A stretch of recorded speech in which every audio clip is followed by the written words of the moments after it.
it's associated with metabolic aspirin. So these are pathogenic. I think she does. There's some small amount. Would you like to see? Sorry.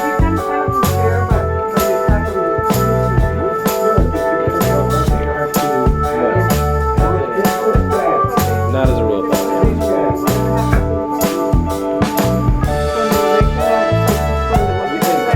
You can guess.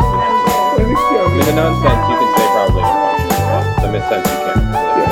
I'd rely much more on somebody who has the world So continuing on in speed mode. So we have the HNF1A de novo variant and the two variants. Those are pathogenic.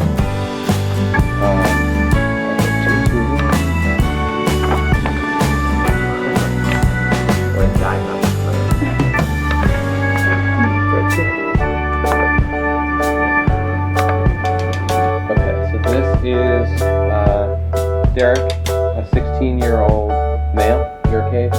Yes. This is a patient who came in with chronic fatigue.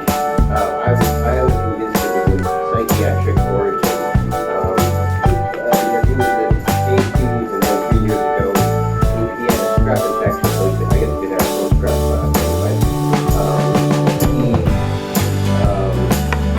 he can't even get out of bed, and there's all these other issues, but he basically has no energy. But it turns out that, if you went to the video group, he managed to get out from there. I mean, his parents are desperate. They want to know if it's mitochondrial. I explained to them that it's very low dose in this case.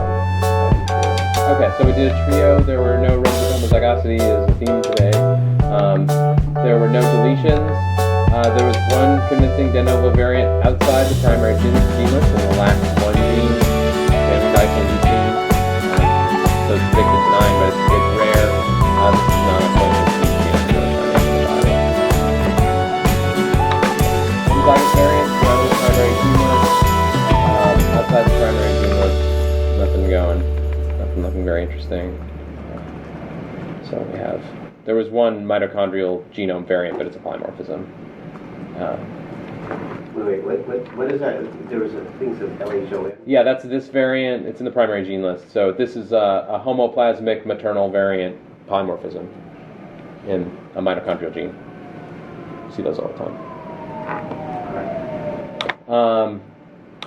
Compound heterozygous variants in the primary gene list. There were two variants in the LAMA1 gene. Both are observed in the population and are missense, and it's not a clinical disease gene.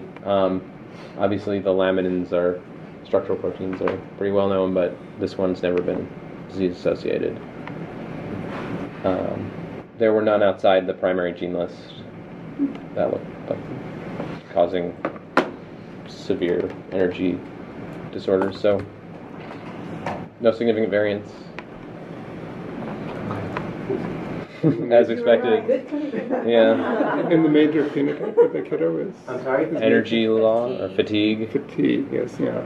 He's a psychiatrist. Well, I told them that, he's already been seeing psychiatrists here. They're just at the end of their rope, which is... So speaking of at the end of our rope, Dr. Marash, your case is last but not least? This is a 60-year-old male who only developed symptoms at 60. They started some unsteadiness. He started to lose equilibrium. He was a climber and very active person, and slowly lost abilities and needed assistance with activities of daily living, and is in a wheelchair by the time we saw him. He also has a speech impediment.